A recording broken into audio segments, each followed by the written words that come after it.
इंतजार की घड़ियां खत्म हुई है। 3 नवंबर डेट निर्धारित की गई है वोटिंग के लिए। 10 को आएंगे रिजल्ट।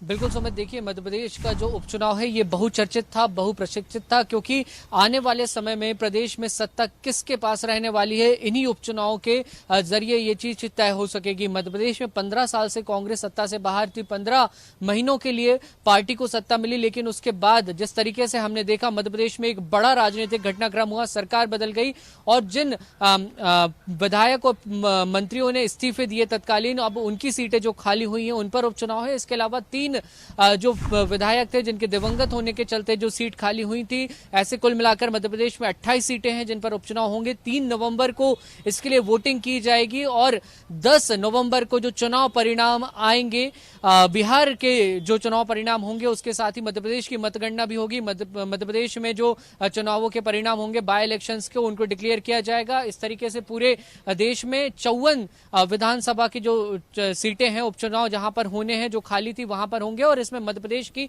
महत्वपूर्ण 28 सीटें शामिल हैं जिनका लंबे समय से इंतजार किया जा रहा था। दोनों ही दल अपनी अपनी ओर से दावे कर रहे थे, चाहे बीजेपी हो या कांग्रेस हो, कि हमें इंतजार है बेसब्री से कि जल्द से जल्द चुनाव हो ताकि हम जवाब दे सके। कांग्रेस ने इसके लिए बड़े पैमाने पर तैयारी की थी, बीजेपी ने बड़े पैमाने पर इसके लिए तैयारी कर रखी है। हम देख रहे हैं मध्य प्रदेश में जो सियासी गतिविधियां हैं वो बहुत तेजी से चल रही थी और अब जब चुनाव की जो डेट है उसका अनाउंसमेंट हो चुका है सुमित, तो अब ये जो गतिविधियां हैं ये और भी ज्यादा बढ़ती हुई नजर आएंगी। वासु, कहीं न कहीं इलेक्शन कमीशन के सामने चुनौती होगी। कोरोना काल में अब उपचुनाव करवाना है मध्य प्रदेश के 28 सीटों पर, कहीं न कहीं चुनौती होगी। कोरोना की गाइडलाइन का पालन करवाना होगा सभी मतदाताओं को। बिल्कुल सुमित, देखिए कोरोना का संक्रमण जिस तरीके से चल रहा है, ये जो उपचुनाव होने जा रहे हैं ये बिल्कुल भी आम नहीं रहने वाले हैं। राजनीतिक दृष्टिकोण से तो ये जो चुनाव है ये बेहद खास है, लेकिन कोरोना संक्रमण में एक चुनाव आयोग के सामने बड़ा चैलेंज है कि चुनाव को किस तरीके से सफलतापूर्वक और बहुत सुरक्षात्मक तरीके से इसको कंप्लीट कराया जाए। इसके लिए हम देखेंगे कि बहुत सारे नए इनोवेशंस भी नजर आएंगे। जब पोलिंग बूथ पे जो मतदाता हैं वोट करने जाएंगे तो ये सुनिश्चित किया जाएगा कि सोशल डिस्टेंसिंग रहे, सैनिटाइजेशन रहे, जो स्क्रीनिंग है मतदाताओं की वो की जाएगी और जो कोरोना पीड़ित हैं उनके लिए क्या पोस्टल बैलेट से, बैलेट पेपर से किस तरीके से चुनाव की जो वोटिंग की प्रक्रिया होगी वो आने वाले समय में थोड़ी सी तस्वीर साफ होगी सुमित। लेकिन बहरहाल आप बिल्कुल ठीक कह रहे हैं कि एक बड़ा जो चुनौती है चुनाव कराना वो कोरोना संक्रमण के बीच में ये रहने वाली है और निश्चित तौर पर चुनाव आयोग बड़े पैमाने पर इसके लिए तैयारी करेगा। जो बूथ हैं, पोलिंग बूथ हैं, उनकी संख्या भी बढ़ाई जाएगी ताकि एक पोलिंग बूथ पर ज्यादा लोगों की भीड़ इकट्ठी ना हो। जो एजेंट्स लगाए जाएंगे और जो सरकारी अमला इस पूरी वोटिंग की प्रक्रिया में शामिल होगा, इसको निभाने की, इसको पूरी करने की जिन्हें जिम्मेदारी दी जाएगी, उनका भी पूरी तरीके से हेल्थ चेकअप होगा ताकि कहीं से भी किसी भी तरीके का संक्रमण ना फैले, क्योंकि ये एक बड़ा इवेंट है। जो लोग हैं उनकी संख्या काफी ज्यादा होगी और जो पॉलिटिकल गतिविधियां हैं वो भी बढ़ेंगी। ऐसे में कोरोना की जो गाइडलाइंस है उनका पालन करना कहीं ना कहीं मुश्किल होगा और हम भी देख भी रहे हैं जिस तरीके से राजनीतिक गतिविधियां हो रही हैं, कई जगह पर ऐसी तस्वीरें साफ तौर पर वासु, मैं लौटूंगा आपके पास। हमारे साथ कैबिनेट मंत्री प्रद्युम्न सिंह तोमर जुड़ गए हैं फोन लाइन पर। सर, आपका बहुत स्वागत करता हूं बंसल न्यूज पर। धन्यवाद। बिल्कुल सर, तारीखों का ऐलान हो चुका है, किस तरीके से देखते हैं आप, क्या कुछ तैयारियां बीजेपी की?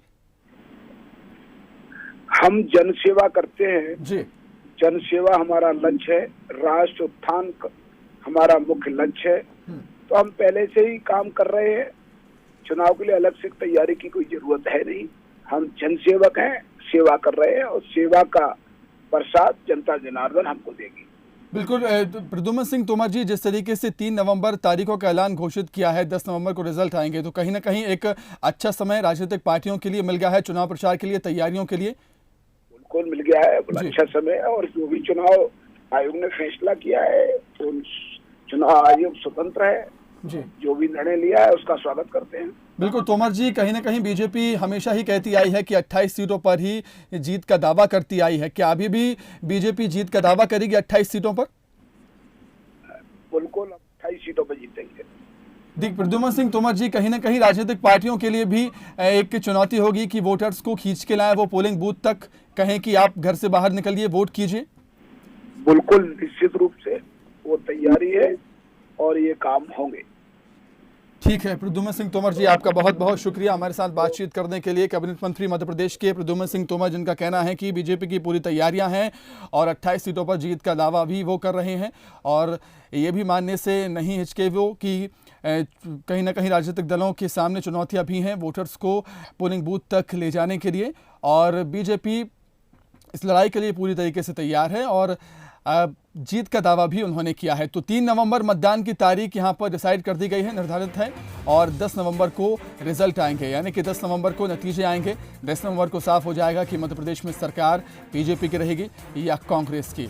16 अक्टूबर नामांकन की आखिरी तारीख यहां पर निर्धारित की गई है, यानी कि जो भी उम्मीदवार होंगे 16 नवंबर तक अपना नामांकन दाखिल कर सकेंगे। लेकिन इन सब चीज़ों के लिए कोरोना गाइडलाइन का पालन करना होगा, जैसे कि नामांकन के लिए केवल 2 गाड़ियों का आप इस्तेमाल कर सकते हैं। जो लाव लश्कर के साथ नामांकन फॉर्म भरने जाते थे राजनेता, वो अब ऐसा नहीं होगा। भीड़ आप नहीं जुटा सकते हैं और डोर टू डोर प्रचार के लिए 5 से ज़्यादा लोग नहीं जा सकते हैं। सोशल डिस्टेंसिंग का पालन यहाँ पर करना होगा सभी राजनीतिक दलों को। कहीं ना कहीं चुनाव आयोग के सामने चुनौतियाँ हैं इन चुनावों को लेकर, और बहुत ही महत्वपूर्ण ये चुनाव हैं मध्य प्रदेश के भविष्य को लेकर, क्योंकि सत्ता निर्धारित होगी इन चुनावों से। 28 सीटों पर वोटिंग होनी है। 3 नवंबर को 28 सीटों पर वोटिंग होगी और 10 नवंबर को रिजल्ट आएंगे। तो आचार संहिता लागू हो गई है तारीखों के ऐलान के साथ ही मध्य प्रदेश में। इलेक्शन कमीशन के निर्देशों के अनुसार 3 नवंबर को वोटिंग होगी और 10 को रिजल्ट आएंगे। 16 अक्टूबर नामांकन की आखिरी तारीख निर्धारित की गई है। वासु का रुख करना चाहूंगा। वासु, हमने इलेक्शन कमीशन की चुनौतियों के बारे में बातचीत की। कहीं ना कहीं राजनीतिक दलों के सामने भी चुनौतियां होंगी कि जनता से वो अपील करेंगी घरों से बाहर निकलें और पोलिंग बूथों पर जाकर वोट करें।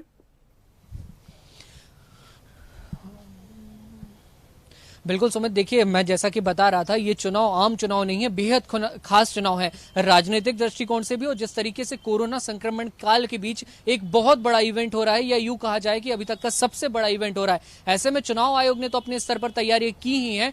राजनीतिक दलों की क्या खास तैयारी, ये बातचीत करेंगे। कांग्रेस के वरिष्ठ प्रवक्ता नरेंद्र सलूजा जी हमारे साथ हैं। सर, चुनाव की तारीख बहुत लंबे समय से इंतजार हो रहा था, आप लोग चाह रहे थे जल्दी चुनाव हो, अब जब डेट डिसाइड हो गई है, क्या पहली प्रतिक्रिया?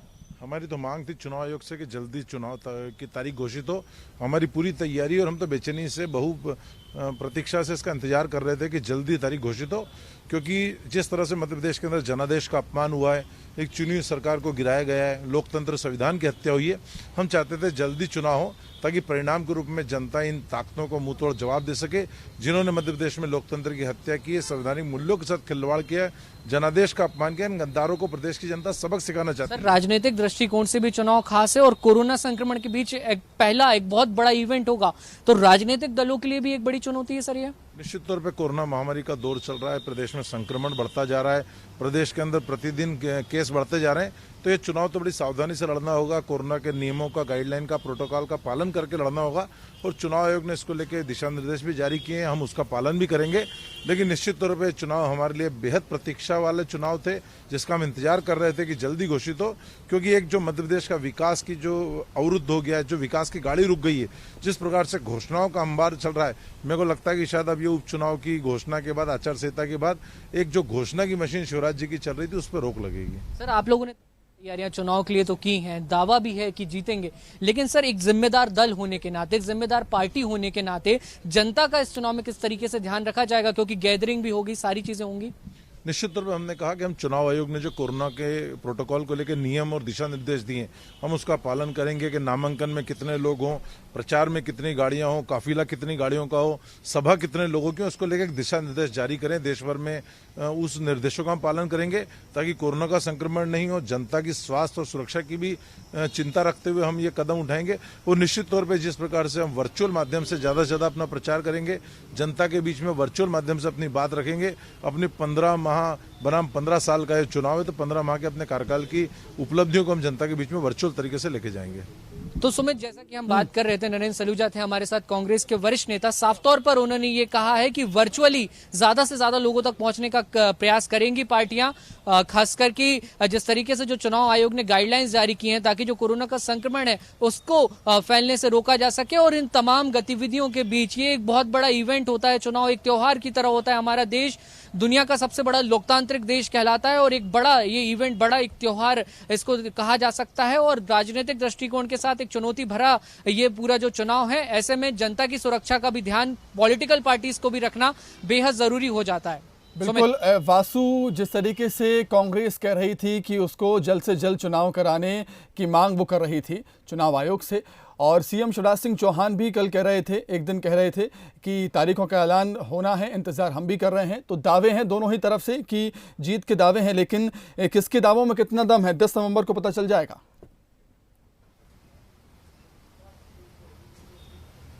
बिल्कुल सुमित, देखिए कल ही मुख्यमंत्री शिवराज सिंह चौहान ने कहा कि हम आचार संहिता के लिए, चुनावों के लिए और तमाम व्यवस्थाओं के लिए पूरी तरीके से तैयार हैं। वहीं कांग्रेस भी लगातार दावा कर रही है कि हम चाहते हैं कि जल्दी से जल्दी चुनाव हो, क्योंकि 15 साल सत्ता से दूर रहने के बाद बमुश्किल कांग्रेस की सरकार इस प्रदेश में बनी थी, लेकिन 15 महीने ही चल पाई। उसके बाद मध्य प्रदेश में एक बड़ा जो घटनाक्रम हुआ, अब कहीं ना कहीं कांग्रेस के लिए यह चुनाव साख का विषय भी बन गया है। कमलनाथ जो एक मजे हुए राजनेता माने जाते हैं, जो उनका मैनेजमेंट कहा जाता है कि बड़ा गजब का है, अब जो 5 महीने का अंतराल हुआ मध्य प्रदेश में कांग्रेस की सरकार जाने के बाद, तो कमलनाथ ने किस तरीके से तैयारी की है, शिवराज सिंह चौहान किस तरीके से डैमेज कंट्रोल कर पा रहे हैं। भाजपा जो कैडर बेस्ड एक मजबूत कैडर की पार्टी मानी जाती है, कांग्रेस जिसका कैडर कहीं ना कहीं ज्योतिरादित्य सिंधिया की बीजेपी में शामिल होने से थोड़ा चरमराया, अब दोनों ही दलों ने कितनी तैयारी की है, कितनी परिपक्वता के साथ ये चुनाव दोनों ही दल लड़ेंगे, ये बिल्कुल जैसा कि आपने कहा कि 10 नवंबर को इसका फैसला हो जाएगा। 3 नवंबर को मतदान है,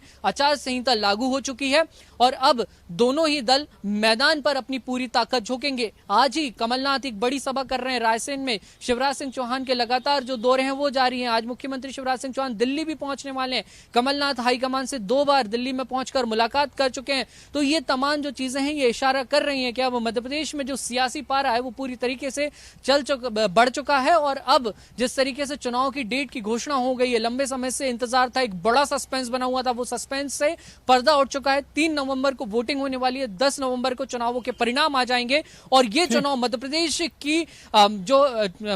की जो राजनीति है, मध्य प्रदेश की राजनीतिक इतिहास में कहीं ना कहीं एक बड़ी ऐतिहासिक घटना होगी। बिल्कुल वासु, आपका बहुत शुक्रिया तमाम बातचीत के लिए। मैं हमारे विशेष संवाददाता जुगल का रुख करना चाहूंगा। जुगल, अब इंतजार खत्म हुआ है, इंतजार घड़ियां खत्म हुई हैं, 3 नवंबर को वोटिंग है, 10 को रिजल्ट आएंगे। जी हाँ, देखिए 3 नवंबर को मतदान की तारीख तय की गई है। अगर हम बीजेपी की बात करें तो बीजेपी एक जिस रणनीति पर काम कर रही है उसी रणनीति पर काम करेगी। कल जब भूपेंद्र सिंह जो नगरीय प्रशासन मंत्री हैं मध्य प्रदेश के, उनसे हमने पूछा था कि आचार संहिता लगने वाली है, कल चुनाव आयोग की प्रेस कॉन्फ्रेंस के बाद तारीख घोषित हो जाएगी तो चुनाव प्रचार में किस तरीके से तब्दीली आएगी। उनका ये कहना था कि बीजेपी इसी बात को ध्यान में रखकर चुनाव प्रचार कर रही है कि एक तो जो कोविड का जो संक्रमण फैला हुआ है उसके लिए जो गाइडलाइन बनी है उस गाइडलाइन के मुताबिक काम कर रही है बीजेपी। दूसरा, जो भी वो कार्यक्रम करेगी अब आने वाले वक्त में वो पूरा आचार संहिता का ध्यान रखते हुए करेगी और कोविड के जो गाइडलाइन है उसको लेकर काम करेगी। अभी 2 अक्टूबर से बीजेपी ने हर मंडल स्तर पर एक कार्यक्रम आयोजित करने का तय किया है कि हर मंडल स्तर पर गांधी जयंती पर एक व्याख्यान का आयोजन करेंगे, एक कार्यकर्ताओं का एक सम्मेलन करेंगे। तो इस सम्मेलन में भी आचार संहिता की छाया रहेगी, इसलिए जो आचार संहिता का जो भी नियम है उसका पालन बीजेपी ने दावा कर रही है कि उसका पालन करेगी और जो कोविड को लेकर गाइडलाइन बनाई गई हैं उसका पालन करेगी। तो बीजेपी का ये दावा है कि उसके अभियान में किसी भी तरह का कोई फर्क नहीं पड़ने वाला है। जो प्रचार में तेजी थी वो प्रचार में लगातार तेजी बनी रहेगी, कार्यकर्ताओं का सम्मेलन लगातार होते रहेंगे, कार्यकर्ता और नेताओं के बीच समन्वय का काम लगातार जारी रहेगा, नेताओं के जो दौरे और प्रचार कार्यक्रम हैं वो भी लगातार रहेंगे। जो नियम आचार संहिता को लेकर लागू होते हैं उन नियमों का पालन करते हुए बीजेपी आगे कार्यक्रम करेगी। बिल्कुल जुगल, ये आम चुनाव की तरह काफ़ी अलग चुनाव हैं, आम चुनाव जैसे चुनाव हैं और काफ़ी अलग होंगे क्योंकि कोरोना काल चल रहा है और चुनाव आयोग के सामने भी कई सारी चुनौतियां होंगी कि चुनाव को सही तरीके से यहाँ पर संपन्न कराएं और लोगों की सुरक्षा का भी ध्यान रखा जाए। तमाम इंतजाम किए जाएंगे बूथों पर। जी हाँ, देखिए चुनाव आयोग ने पहले ही प्रेस कॉन्फ्रेंस में स्पष्ट कर दिया है कि चुनाव के कोविड के दौरान होने वाले आम चुनाव, उपचुनाव किस तरीके से होंगे। तो जैसा एक सबसे महत्वपूर्ण फैसला चुनाव आयोग ने किया था कि प्रत्याशी अब 5 से ज़्यादा लोगों के साथ घर घर प्रचार नहीं कर सकता है। किसी प्रकार का कोई जश्न ढोल धमाके नहीं होंगे। जो भी सभाएं होंगी उसके लिए कलेक्टर से अनुमति ली जाएगी। सभाओं में 100 से ज़्यादा की संख्या नहीं रहेगी। तो हम ये कह सकते हैं कि चुनाव बिल्कुल अलग होगा। जो आज तक हमने चुनाव देखे हैं, जिस तरह के चुनाव जनता देखती आ रही है, इस बार वो चुनाव आपको देखने को नहीं मिलेगा। यानी नेताजी बिल्कुल फूल मालाओं से लदकर आपके घर पहुँचे और 100 समर्थक उनके साथ होंगे, ढोल बजेंगे, ये सब नज़ारे अब देखने को नहीं मिलेंगे। बिल्कुल एक सामान्य तरीके से चुनाव प्रचार होगा, क्योंकि कोविड की गाइडलाइन का पालन करना होगा। जब आचार संहिता लागू हो चुकी है तो जो जिला निर्वाचन अधिकारी होता है उसके ऊपर ही जिम्मेदारी होती है। कलेक्टर अब जिला निर्वाचन अधिकारी की भूमिका में भी आ गए हैं, तो उनकी ये जिम्मेदारी होगी कि वो किस तरीके से कोविड की गाइडलाइन का पालन कराते हुए चुनाव प्रचार कराएं। तो ये निश्चित रूप से उनके सामने एक बेहद बड़ी चुनौती होगी कि तमाम जो बंदिशें लगाई हैं चुनाव आयोग ने और कोविड के चलते जो गाइडलाइन जारी की गई हैं उसका पालन कराना होगा।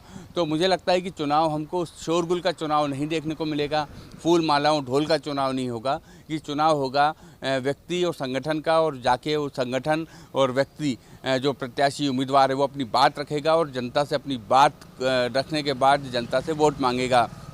तो एक महंगा चुनाव जिसके बारे में कहा जाता था कि महंगा चुनाव होगा, वो भी हमको देखने को मिलेगा। उस पर भी काफ़ी नियंत्रण हमको दिखेगा, क्योंकि एक समर्थकों की भीड़ नहीं होगी, ढोल धमाके नहीं होंगे और फूल मालाओं से लदे हुए नेताजी नहीं होंगे। बिल्कुल जुगल, आप बने रहिए हमारे साथ। मैं लौटूंगा आपके पास। तो 3 नवंबर को तारीखों का ऐलान किया है। 3 नवंबर को वोटिंग होगी और 10 को रिजल्ट आएंगे। किन के बीच मुकाबला होगा वो आपको ग्राफिक्स के माध्यम से बता रहे हैं। हैंदल सिंह कंसाना अंबा से सत्यप्रकाश अग्रवाल के सामने होंगे। गोहद की बात करें तो रणवीर जाटव मेवाराम जाटव के सामने होंगे। तो टक्कर का मुकाबला 28 सीटों पर हमें देखने को मिलेगा। ग्वालियर में कैबिनेट मंत्री प्रद्युम्न सिंह तोमर के सामने होंगे सुनील शर्मा, कांग्रेस के प्रत्याशी। बात करें डबरा की तो इमरती देवी के सामने होंगे सुरेश राजे। तो 2 समधियों के बीच ये हमें दिलचस्प मुकाबला डबरा में देखने को मिलेगा। बात करें भांडेर की तो रक्षा सिरोनिया के सामने होंगे फूल सिंह बरैया। फूल सिंह बरैया को प्रत्याशी बनाए हैं कांग्रेस की तरफ से। वहीं बात करें करेरा की तो जसवंत जाटव के सामने प्रागीलाल जाटव चुनौती पेश करेंगे। बमौरी की बात करें तो कैबिनेट मंत्री महेंद्र सिंह सिसोदिया के सामने कन्हैया लाल अग्रवाल चुनौती पेश करेंगे। तो काफी टक्कर का मुकाबला हमें इस बार देखने को मिलेगा 28 विधानसभा सीटों पर। अशोकनगर में जजपाल सिंह जज्जी के सामने होंगी आशा दोहरे।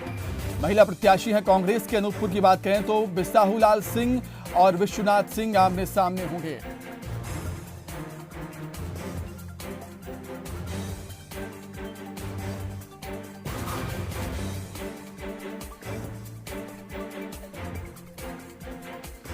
तो अलग अलग जगहों से हमारे साथ हमारे सहयोगी संवाददाता जुड़ चुके हैं। इंदौर से पीयूष पारे, ग्वालियर से प्रहलाद सेन और अंचल शुक्ला रीवा से, और राजधानी भोपाल से जुगल किशोर शर्मा।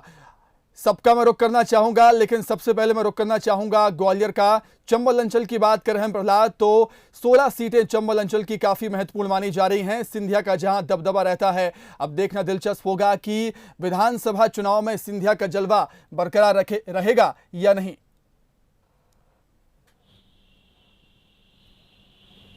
हाँ बिल्कुल सुमित, जिस तरीके से ये जो उपचुनाव है बेहद साख का उपचुनाव है। खासकर बात करें ज्योतिरादित्य सिंधिया की तो उनकी साख दांव पर लगी हुई है, क्योंकि उन्हीं ने चुनौती देते हुए कमलनाथ को सरकार गिराई है और उन्हीं के जो समर्थक हैं वो सबसे ज़्यादा मैदान में हैं। खासकर ग्वालियर चंबल अंचल में अगर बात करें तो ग्वालियर चंबल अंचल में जिस तरीके से बीजेपी चुनाव प्रचार अभियान शुरू किए हुए थी, लेकिन अब आचार संहिता जरूर लग गई है, लेकिन फिर भी हम कहें तो बीजेपी पूरी एड़ी चोटी का जोर ग्वालियर चंबल अंचल में लगा रही है। कमोबेश उनके जो तमाम मंत्री हैं वो मैदान में हैं। अगर बात करें कैबिनेट मंत्री इमरती देवी सुमन तो उनकी साख दांव पर लगी हुई है। वहीं दूसरी तरफ प्रद्युम्न सिंह तोमर, हैंदल सिंह कंसाना, तमाम वो चेहरे हैं जो अब मुकाबले के लिए पूरी तरीके से तैयार हैं। चुनावी शंखनाद हो चुका है और जो गाइडलाइन आई है उसका पालन सभी को करना होगा। लेकिन बेहद महत्वपूर्ण ये उपचुनाव है। 16 सीटें जो ग्वालियर चंबल अंचल की हैं, जो भी यहाँ पर जीतेगा सत्ता की चाबी उसके हाथ में होगी, तो इसे जीतना बेहद महत्वपूर्ण है। सुमित, बिल्कुल, मालवा अंचल में क्या कुछ दिलचस्प लड़ाई होगी, उसे जानने के लिए हम सीधे रुख करेंगे हमारे संवाददाता पीयूष पारे का। पीयूष, मैं आपके पास आना चाहूंगा। मालवा अंचल में भी कई महत्वपूर्ण सीटें हैं जिन पर उपचुनाव होना है। अब तारीख घोषित कर दी गई है, राजनीतिक दल अपनी तैयारियों को और तेज करेंगे।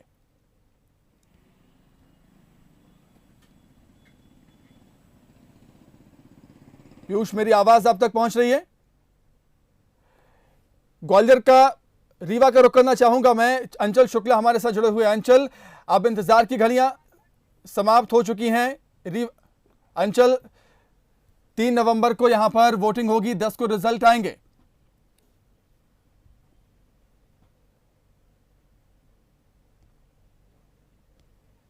जी को बताऊं, उपचुनाव की दृष्टि से अगर देखा जाए, हालांकि जैसा कि अभी प्रहलाद कह रहे थे कि बहुत साख का चुनाव है ये, क्योंकि 15 ही महीने में कांग्रेस की सरकार को तख्त से उतार दिया गया था और भाजपा ने चौथी बार मध्य प्रदेश में सिंधिया के उन 22 विधायकों की मदद से सरकार बनाई थी। ऐसे में कमलनाथ की भी साख कहीं ना कहीं दांव पे है और ज्योतिरादित्य सिंधिया जिन्होंने बगावत का रास्ता अपनाया था, अगर कहें, हालांकि उनका कहना है कि उनकी सुनवाई वहां पर नहीं होती थी, इसलिए उन्होंने भाजपा का दामन थामा, जनता के मुद्दों को लेकर वो भाजपा में शामिल हुए हैं। लेकिन कमलनाथ के लिए भी एक बड़ा चुनाव है ये, क्योंकि कमलनाथ यहाँ पर 15 साल के शासन के बाद भाजपा को तख्त से हटा करके और यहाँ के मुख्यमंत्री मध्य प्रदेश के बने थे। लेकिन 15 ही महीने में राजनीति में कुछ ऐसे समीकरण बने कि उन्हें अपने मुख्यमंत्री पद से पद गंवाना पड़ा। और ऐसे में एक बार फिर से उपचुनाव इस बात की आस लेकर आई है मध्य प्रदेश कांग्रेस के लिए कि क्या मध्य प्रदेश में एक बार फिर से कांग्रेस वापसी कर पाएगी, क्योंकि कमलनाथ बहुत ही कद्दावर नेता माने जाते हैं, राजनीति के मजे हुए खिलाड़ी माने जाते हैं। और एक तरफ कांग्रेस में कमलनाथ और दिग्विजय सिंह जैसे दिग्गज राजनेता हैं, तो भाजपा जिसने जनता के बीच में अच्छी साख बनाई है और कहीं ना कहीं संगठन और कार्यकर्ताओं का एक बड़ा समूह उनके साथ है, जो कि किसी भी चुनाव को जीतने के लिए बहुत आवश्यक होता है, वो पूरा एड़ी चोटी से लगा हुआ है। तो जब से मध्य प्रदेश में तख्ता पलट हुआ था, उसके बाद से ही उपचुनाव की सुगबुगाहट के साथ ही तैयारियां दोनों पार्टियों ने अपने अपने स्तर पर शुरू कर दी थी। और एक बार फिर से कांग्रेस के उन लोगों को जिन्होंने भाजपा का दामन थामा है, ज़्यादातर सीटों पर उन्हें प्रत्याशी बनाया गया है। जनता की अगर हम बात करें तो कई सीटों पर उन प्रत्याशियों को लेकर कहीं ना कहीं आक्रोश भी है। लेकिन भाजपा की अगर हम बात करें, जो कि विकास के नाम पर मध्य प्रदेश में सरकार बनाती आई थी लगातार 3 वर्षों से, और मुख्यमंत्री के तौर पर शिवराज सिंह चौहान काफ़ी लोगों को पसंद आते रहे हैं, तो ऐसे में बहुत ही कांटे का मुकाबला है, बहुत ही कड़ी टक्कर होनी है, क्योंकि इस चुनाव में भाजपा को सत्ता में बने रहने के लिए 9 या 10 सीटों की ही जरूरत है। लेकिन अगर कांग्रेस को वापसी करनी है तो उसे 25 से 26 सीटों पर चुनाव जीतना होगा। ऐसे में देखना यह अहम होगा कि कांग्रेस की रणनीति क्या है और कांग्रेस किस तरीके से, किस मार्ग पे चलती है इस उपचुनाव को जीतने के लिए, जबकि आज घोषणाएं हो गई हैं। सुमित, अंचल, कहीं ना कहीं हम ग्राफिक्स के माध्यम से भी दिखा रहे हैं कि बीजेपी को 9 सीटें चाहिए है बहुमत के लिए और कांग्रेस को 28 सीटें चाहिए है बहुमत के लिए। तो कहीं ना कहीं कांग्रेस के सामने ज्यादा चुनौतियां हैं। हालांकि टक्कर का मुकाबला उपचुनाव में देखने को मिलेगा, लेकिन सबसे ज्यादा चुनौतियां कांग्रेस के सामने बहुमत साबित करने के लिए, बहुमत तक पहुंचने के लिए।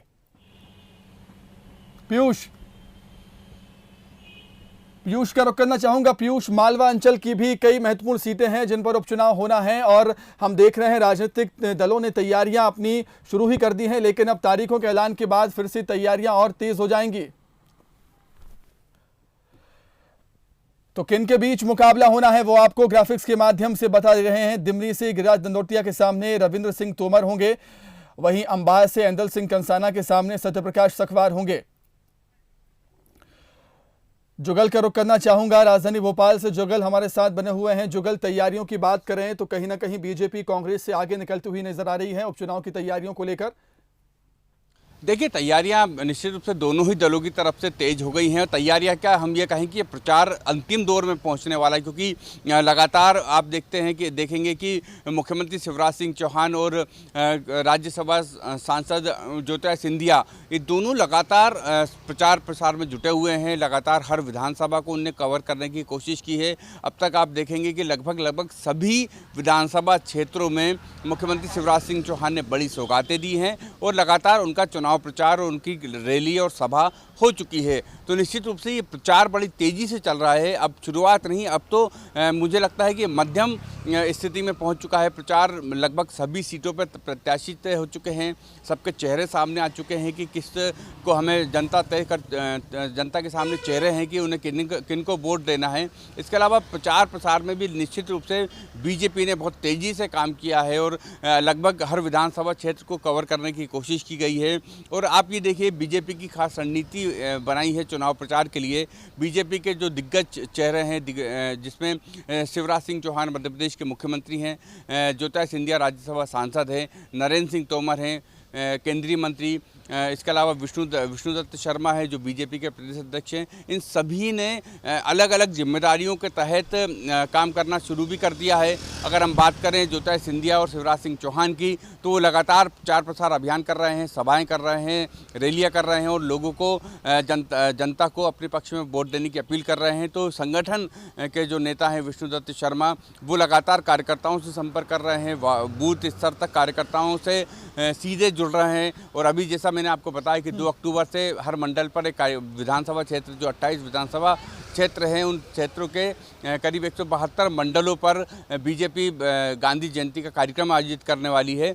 तो संगठन अपना काम कर रहा है और जो स्टार प्रचारक हैं वो अपनी भूमिका निभा रहे हैं। तो बीजेपी एक खास रणनीति के तहत आगे बढ़ रही है, यानी एक कार्यकर्ताओं को महत्व मिल रहा है। जनता के बीच में वो मंझे हुए खिलाड़ी, वो जो हम कहते हैं चमकदार चेहरे हैं, वो लगातार प्रचार कर रहे हैं और कार्यकर्ताओं से भी सीधा संवाद संगठन स्थापित करने की कोशिश कर रहा है। इधर हम कांग्रेस की बात करें तो कांग्रेस कमलनाथ के नेतृत्व में खास रणनीति पर काम कर रही है। कमलनाथ सर्वे पे और एक कार्यकर्ताओं से कोशिश कर रहे हैं कि फीडबैक लेने की कोशिश कर रहे हैं। तो निश्चित रूप से, और इधर अगर कांग्रेस की बात करें तो युवा टीम को उन्होंने मैदान में उतार दिया है, जिसमें पूर्व मंत्री जयवर्धन सिंह हैं, जीतू पटवारी हैं, हनी बघेल हैं, सचिन यादव हैं। तो ये युवा टीम जो है वो प्रचार प्रसार में जुटी हुई है।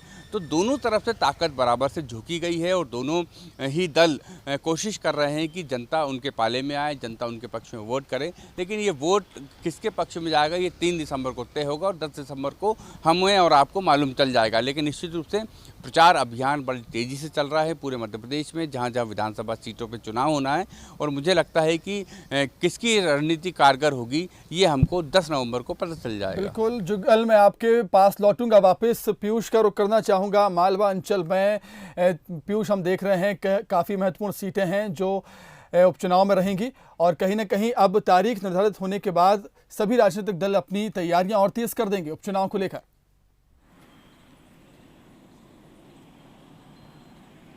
देखिए बिल्कुल सुमित, 10 नवंबर वो तारीख होगी जो तय कर देगी कि मध्य प्रदेश की सत्ता का किंग कौन होगा और कौन सी पार्टी यहाँ पर बाजी मारती है और अपने ज़्यादा से ज़्यादा सीटें जीतकर मध्य प्रदेश की सत्ता पर यहाँ पर काबिज होती है। और जिस तरह से आपने कहा है कि राजनीतिक दलों की तैयारियाँ लगातार जारी है, तमाम जो दिग्गज नेता हैं उनकी यहाँ पर साख दांव पर लगी हुई है। मालवा निमाड़ की हम लोग बात करें तो 7 सीटों पर चुनाव होना है, चेहरे साफ हो चुके हैं और ना सिर्फ भाजपा के दिग्गज बल्कि कांग्रेस के दिग्गज भी यहाँ पर पूरी तरह से मैदान संभाल चुके हैं। पिछले दिनों हम लोग देखें तो लगातार मालवा निमाड़ की सीटों पर ना सिर्फ सीएम शिवराज सिंह चौहान बल्कि राज्यसभा सांसद ज्योतिरादित्य सिंधिया भी लगातार चुनावी सभाओं को संबोधित कर रहे हैं और लगातार यहाँ पर विकास कार्यों की सौगात भी दी गई थी।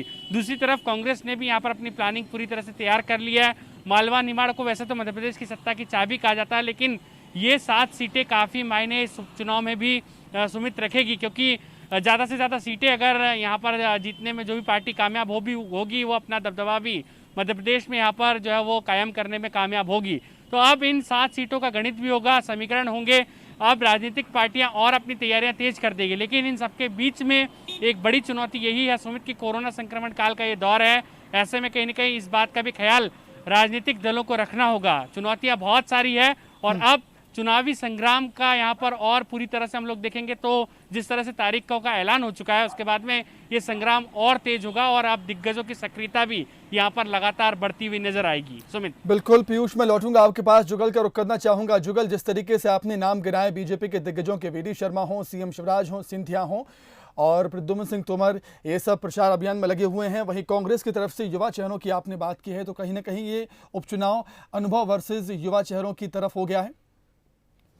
देखिए, निश्चित रूप से अनुभव भी है, युवा चेहरे भी हैं, काम भी हैं, विकास के वादे भी हैं। ये चुनाव पूरी तरीके से एक हम कह सकते हैं कि एक आम चुनाव की तरह है, क्योंकि देखिए इसमें तमाम तरह के वो वादे भी हैं। जैसे अगर हम बात करें किसान कर्ज माफ़ी, ये एक सबसे बड़ा मुद्दा मध्य प्रदेश में इस समय उपचुनाव में बना हुआ है। कांग्रेस ये दावा कर रही है कि उसने किसान का कर्ज माफ़ किया है, जबकि बीजेपी कह रही है कि किसानों का कर्ज माफ़ नहीं हुआ है। किसान कर्ज माफ़ी इसलिए बड़ा मुद्दा है क्योंकि किसानों की कर्ज माफ़ी का वादा करके ही कांग्रेस सरकार में लौटी थी। सरकार की सत्ता 15 साल की बीजेपी की सत्ता को हटा के मध्य प्रदेश पे काबिज हुई थी। तो ये एक बड़ा मुद्दा बना हुआ है। तो ये चुनाव अनुभव और युवा वर्सेस नहीं, बल्कि ये कह सकते हैं कि हम विकास का इसमें मुद्दा होगा, किसान कर्ज माफ़ी होगी, बेरोजगारी भत्ता का मुद्दा होगा। ये तमाम मुद्दे जो कांग्रेस ने अपने वचन पत्र में जो घोषणाएं की थी वो कितनी पूरी हुई या नहीं हुई, ये बीजेपी बताएगी। जबकि कांग्रेस ये बताने की कोशिश करेगी वो काम कर रही थी, किसान कर्ज माफ़ी के लिए काम कर रही थी, मध्य प्रदेश के विकास के लिए काम कर रही थी, लेकिन धोखे से उनकी सरकार गिरा दी गई है। तो निश्चित रूप से धोखा भी एक इस चुनाव में मुद्दा होगा, लेकिन तमाम मुद्दों के बीच में विकास भी एक बड़ा मुद्दा रहता है। और अब मध्य प्रदेश की जनता इतनी जागरूक हो चुकी है कि वो ये देखती है कि किसने विकास किया है, किसने विकास नहीं किया है, और वो विकास पे ही वोट देती है। इसलिए दोनों ही दलों को बेहतर तरीके से समझना होगा कि वो विकास का एजेंडा जनता के बीच लेकर जाएं, जनता को बताएं कि उनके कार्यकाल में क्या विकास हुआ है, शिवराज सिंह चौहान के 15 साल के कार्यकाल में क्या विकास हुआ है, और ये जो अभी जो महीने मुख्यमंत्री शिवराज सिंह चौहान को हुए हैं, इन महीनों में मध्य प्रदेश सरकार ने जो आम लोग हैं उनके लिए क्या किया है। तो ये विकास केंद्रित मुद्दा मुझे लगता है कि आगे चुनाव हो जाएगा, क्योंकि मध्य प्रदेश की जनता बेहतर तरीके से समझती है कि जो विकास करेगा उसी को सत्ता की चाबी